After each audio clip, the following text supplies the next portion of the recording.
अगर आप भी चाहते हैं नए वीडियो एवं नए ऑडियो देखने एवं सुनने के लिए तो हमारे गोल्ड स्टूडियो चैनल को सब्सक्राइब जरूर करें एवं बेल आइकन दबाना ना भूलें।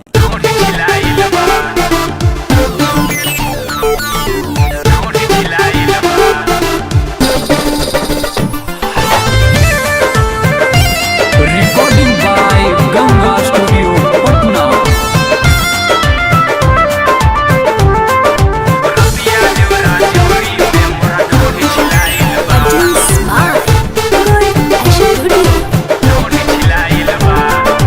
घरे नैखन पियाबा कद बड़ा पगलाइल बा।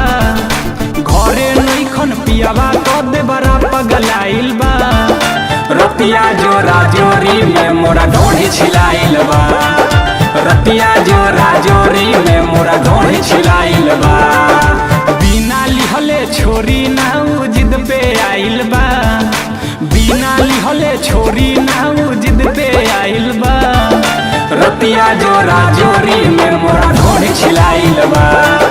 रतिया जोरा जोरी में मोरा ढोढ़ी छिलाइल बा।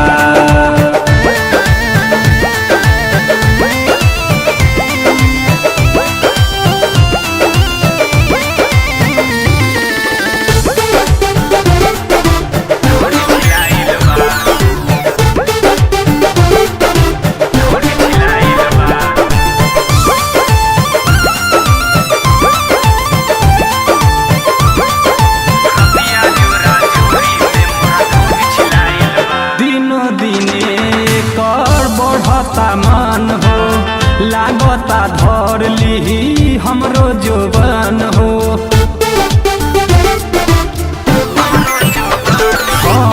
दिनो दिने कर बढ़ता मान हो लागता धर ली हमरो जोबन हो। कबनो बहाने हमके करेला तंग हो।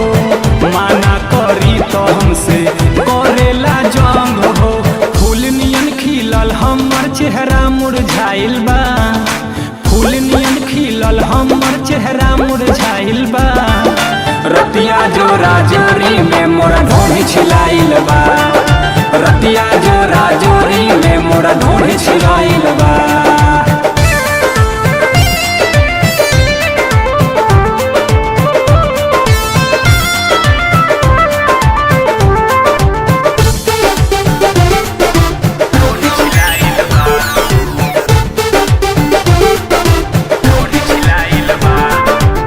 जब से बलेकी के बदलल बा मन हो। दुखबे में कटतावे हमरो जीवन हो।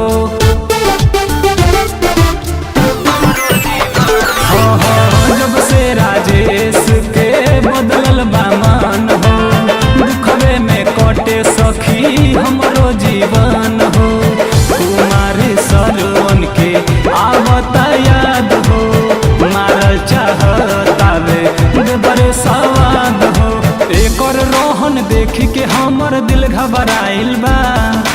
एकर रोहन देख के हमर दिल घबराइल बा। रतिया जोरा जोरी में मोरा ढोढ़ी छिलाइल बा।